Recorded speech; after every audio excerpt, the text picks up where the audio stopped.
बच्चों, आप लोग का स्वागत है स्टडी क्लास में। आज हम लोग मिड टर्म क्लास 10th के साइंस का इवनिंग का आंसर सॉल्व करेंगे। आंसर की बताऊंगा आप लोग को। ओके बच्चों, देखते हैं, हम टाइम पास नहीं करते। पहला क्वेश्चन आया बच्चों कि which of the following change are exothermic nature. Exothermic क्या होता है? कोई भी रिएक्शन के बीच में अगर हीट रिलीज होता है तो उसे हम एक्सोथर्मिक रिएक्शन कहते हैं, और हीट देना पड़ता है रिएक्शन को तो उसे हम कहते हैं एंडोथर्मिक रिएक्शन। तो देखते हैं बच्चों क्या हो जाए। देखो, डिकम्पोजिशन ऑफ फेरस सल्फेट ये एक तरह का एंडोथर्मिक है। डायलूशन ऑफ विनेगर ये भी एक तरह का एंडोथर्मिक रिएक्शन है बच्चों। तो इसमें हम देखते हैं कौन सा हो सकता है। Decompose of vegetable into matter into compose. तो इसी केस में क्या होता है बच्चों, मीथेन गैस निकलता है। तो मीथेन क्या होता है? हीट होता है, गर्म गैस होता है। तो इसका आंसर होगा सी। फर्स्ट का आंसर होगा बच्चों सी। ओके, क्वेश्चन नंबर पहले का आंसर सी। सेकेंड क्वेश्चन देखते हैं। सेकेंड क्वेश्चन बच्चों बैलेंस इक्वेशन से है। आप फर्स्ट चैप्टर पढ़े होंगे साइंस का। तो M2OXCl2 MnCl2 plus YH2O plus Cl2 दिया हुआ है, और हमसे पूछ रहा है कि x और y का वैल्यू क्या होगा। ओके बच्चों, तो बैलेंस इक्वेशन से बहुत इजी क्वेश्चन आप लोग बताता हूँ मैं थोड़ी सी यहाँ पे करके। हमें दे रखा है MnO2 plus XHCl hydrochloric acid, and हमें दे रखा है MnCl2 plus YH2O and plus Cl2। देखो बच्चों, हमें बैलेंस करना है। तो बैलेंस का बिल्कुल सिद्धांत होता है कि रिएक्टेंट इन प्रोडक्ट में जो कंपाउंड बन रहा है या एलिमेंट बन रहा है वो इक्वल होना चाहिए। ओके बच्चों, तो देखते हैं। यहाँ पे हम देखेंगे तो क्लोरीन कितना है हमारे पास। अभी मान लेते हैं अज्यूम, एक x नहीं पता हमें, और यहाँ पे कितना है, 2 यहाँ पे है, 2 यहाँ पे, तो 4 होना चाहिए। तो x की वैल्यू क्या होना चाहिए बच्चों? 4। ठीक है, एंड यहाँ पे y देखते हैं। अगर यहाँ से 4 से मल्टीप्लाई करते हैं हाइड्रोजन कितना हो जाएगा? 4। तो यहाँ पे हमें, यहाँ पे 2 ऑलरेडी है तो 2 से मल्टीप्लाई करेंगे y, तो हमारा रेशियो क्या आ जाएगा? मतलब x की वैल्यू आ जाएगा 4 और y की वैल्यू क्या आ जाएगा बच्चों? 2। तो हमारा आंसर क्या हो जाएगा? डी। ओके, तो क्वेश्चन नंबर 2 का आंसर हो जाएगा डी। रेशियो आएगा 4:2। ओके बच्चों, क्वेश्चन नंबर 3 देखते हैं हम। क्वेश्चन नंबर 3 क्या कह रहा है कि which of the following reaction use to black and white photography. देखो, पुराने ज़माने में जो फोटोग्राफी होता था तो सोडियम क्लोराइड को सनलाइट में छोड़ दिया जाता था या हेलोजन लाइट को जला के छोड़ दिया जाता था, तो ये सिल्वर और क्लोराइड अलग हो जाता था। ओके बच्चों, तो आंसर हो जाएगा इसका बी। क्वेश्चन नंबर 3 का आंसर बी। क्वेश्चन नंबर 3 का आंसर हो जाएगा बी। क्वेश्चन नंबर 4 देखिए बच्चों, ये थोड़ी सी इनोवेटिव टाइप का क्वेश्चन दिया है सीबीएसई ने। अगर हम देखें, सॉल्ट दे रखा है हमें, एंड फेरेंटिक एसिड दे रखा है, एंड बेस दे रखा है। ठीक है, हम इतना जानते हैं सिंपल सा चीज कि एसिड और बेस आपस में रिएक्ट करते हैं तो सॉल्ट बनता है, और इस रिएक्शन को न्यूट्रलाइजेशन रिएक्शन कहते हैं।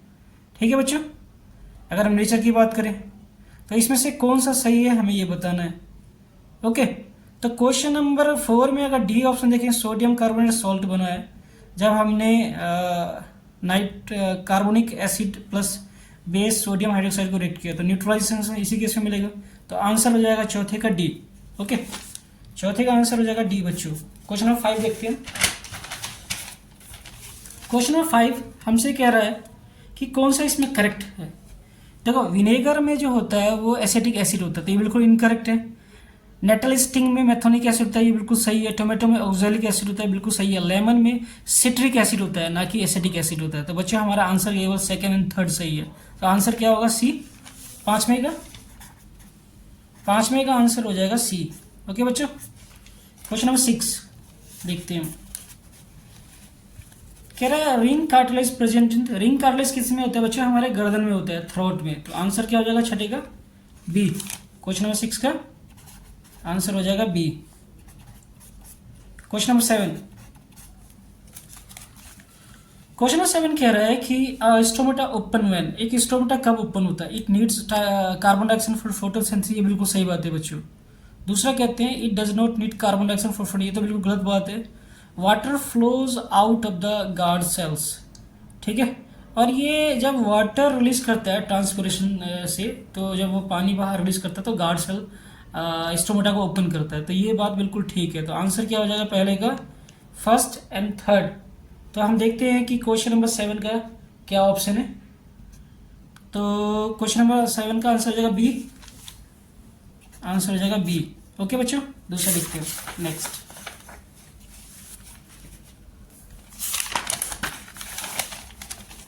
Question number 8।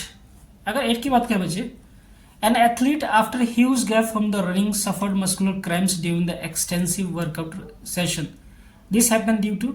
अगर बच्चों हम बहुत ज़्यादा भागते हैं तो हमारे बॉडी को बहुत ज़्यादा ऑक्सीजन चाहिए, ओके, और ऑक्सीजन नहीं मिलता है तो हमारे बॉडी में क्या बन जाता है, मसल्स के अंदर लैक्टिक एसिड बन जाता है, और लैक ऑफ ऑक्सीजन के कारण होता है ये, और इसी कारण हमारे पास मस्कुलर क्रैम्प्स एंड पेन होता है बहुत ज़्यादा। तो ये ऑप्शन क्या हो जाएगा, बी, क्वेश्चन नंबर 8 का। क्वेश्चन नंबर 8 का आंसर हो जाएगा बी, ओके। क्वेश्चन नंबर 9 देखते हैं बच्चों। क्वेश्चन 9 कह रहा है कि receptors are usually located in the sense organ. बिल्कुल सही बात है, ये सेंस ऑर्गन में होता है। और ऑलिफैक्टरी रिसेप्टर प्रेजेंट इन, ऑलिफैक्टरी रिसेप्टर कहाँ पे होता है हमें ये बताना है बस, ठीक है। तो टंग में तो बच्चे होता है गस्टेटोर रिसेप्टर होता है, ठीक है। तो ये तो गलत, ये किस में होता है, नोज में होता है बच्चों। आंसर हो जाएगा 9 का सी, 9 का आंसर हो जाएगा C, okay. Question number 10। Question number 10 कह रहा है हमसे कि which of the following is not an involuntary action. देखो बच्चों, पहले वॉलंटरी और इनवॉलंटरी एक्शन समझ जाओ। वॉलंटरी एक्शन क्या होता है, जो हम कंट्रोल कर सकते हैं, और इनवॉलंटरी एक्शन जो हम कंट्रोल नहीं कर सकते। तो यहाँ पे साल्वेशन मतलब कि भूख, ये सब हम कंट्रोल नहीं कर सकते, हमारे बस का नहीं है। वोमिटिंग हम कंट्रोल नहीं कर सकते, अगर आता है तो उल्टी हो जाता है। हार्ट बीटिंग हम कंट्रोल नहीं कर सकते। च्यूइंग, कोई चीज़ को चबाना हम कंट्रोल कर सकते हैं। तो आंसर क्या हो जाएगा, 10 में का डी, ओके। क्वेश्चन नंबर 10 का आंसर हो जाएगा बच्चों डी। क्वेश्चन 11 देखते हैं बच्चों। कह रहा है the ability of a lens to converge और diverge light ray depend on its. ये बच्चों हमेशा फोकल लेंथ पे डिपेंड करता है। अगर फोकल लेंथ छोटा हो तो ज़्यादा डाइवर्जन होता है, और ज़्यादा बड़ा होता है तो कम होता है। तो आंसर हो जाएगा डी, 11वीं का। क्वेश्चन 12। क्वेश्चन नंबर 12 की बात करें, इसमें क्या रहा है कि when an object is keeped with in the focus of the concave mirror and enlarge image form behind the mirror.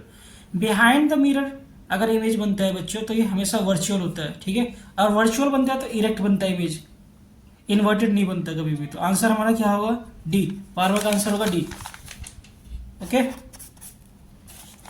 Question number 13। इसमें क्या रहा है, when light rays enter the eye most of the reflection occur. देखो हमारे आंखों में जो light आता है तो रिफ्लेक्शन का हमेशा ट्रांसपेरेंट मीडियम में होता है बच्चों, ठीक है। तो हमारा आउटर सर्फेस ऑफ कॉर्निया जो होता है वहीं पे सबसे ज़्यादा रिफ्लेक्शन होता है, फिर लाइट एंटर करता है, ओके। तो 13वां का आंसर हो जाएगा बी। क्वेश्चन नंबर 13 का आंसर हो जाएगा बच्चों बी। नेक्स्ट बात करते हैं।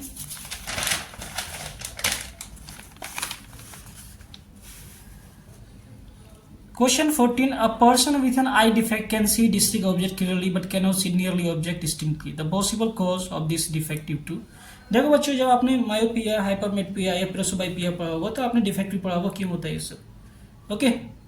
तो आपको याद होगा तो आपने सही किया होगा। तो इसका आंसर क्या होगा, इस केस में हमारे आंखों का फोकल लेंथ जो होता है वो बढ़ जाता है और आई बॉल छोटा हो जाता है, ओके। तो क्वेश्चन नंबर 14 का आंसर जो होगा बच्चों वो होगा डी। क्वेश्चन नंबर 14 का आंसर डी। Question number 15। अगर क्वेश्चन नंबर 15 की बात करें तो ये दिया हुआ है, ये इन्वायरमेंट से दिया है बच्चों। Which of the following methods of waste disposal is consider the least environmentally friendly. इसका मतलब कह रहा है कि इसमें से कौन सा तरीका इन्वायरमेंट फ्रेंडली के लिए ज़्यादा अच्छा नहीं है, ठीक है। रिसाइकलिंग प्रोसेस बहुत अच्छा है बच्चों। कंपोस्टिंग क्या होता है कि जो बायोडिग्रेडेबल वेस्ट होता है वो डिकम्पोज हो जाता है और सॉइल में यानी खाद में कन्वर्ट हो जाता है, ओके। इंसिनरेशन मेथड से क्या करते हैं कि जो हैजार्ड वेस्ट होता है उसको हाई टेम्परेचर में बर्न कर लेते हैं और चिमनी से बाहर छोड़ देते हैं। मगर उससे पहले क्या होता है, यहाँ पे एक कैटालिटिक कन्वर्टर लगा देते हैं जो गंदे एयर को फिल्टर कर लेता है। तो लैंडफिल ये सबसे अनसाइंटिफिक मेथड है बच्चों। तो आंसर हो जाएगा इसका 15 का C, okay. Least environment friendly answer हो जाएगा सी, 15 का। Question number 16। क्वेश्चन नंबर 16 की अगर बात करते हैं बच्चों तो ये भी सिंपल सा क्वेश्चन है। इसमें कह रहा है which of the feature related to biodegradable substance. Biodegradable substance का सबसे अच्छा फीचर क्या होना चाहिए, तो broken down the biological process, उसको छोटा कर देना चाहिए। तो आंसर हो जाएगा 16 का बी। 16 का आंसर हो जाएगा बच्चों बी। आगे देखते हैं क्वेश्चन नंबर 17। देखो असर्शन एंड रीजन वाला क्वेश्चन है बच्चों, और इसमें आप लोग के पास नॉलेज अच्छा होगा तभी आप सही कर सकते हो आंसर। ओके बच्चों, तो हम देखते हैं इसका आंसर। क्वेश्चन नंबर 17 का कह रहा है कि पोटेशियम ऑक्साइड इज एम्फोथोरिक ऑक्साइड। बच्चों पोटेशियम ऑक्साइड एम्फोथोरिक ऑक्साइड नहीं होता, ये बिल्कुल गलत दिया हुआ है। ठीक है, एम्फोथोरिक ऑक्साइड होता है क्या है कि ऐसे मेटल ऑक्साइड जिसके पास एसिडिक एंड बेसिक प्रॉपर्टीज दोनों होती है, दोनों जैसा बिहेव करता है। ओके, तो रीजन करेक्ट है मगर असर्शन गलत है। तो ऑप्शन में देखते हैं ऐसा कौन सा केस है।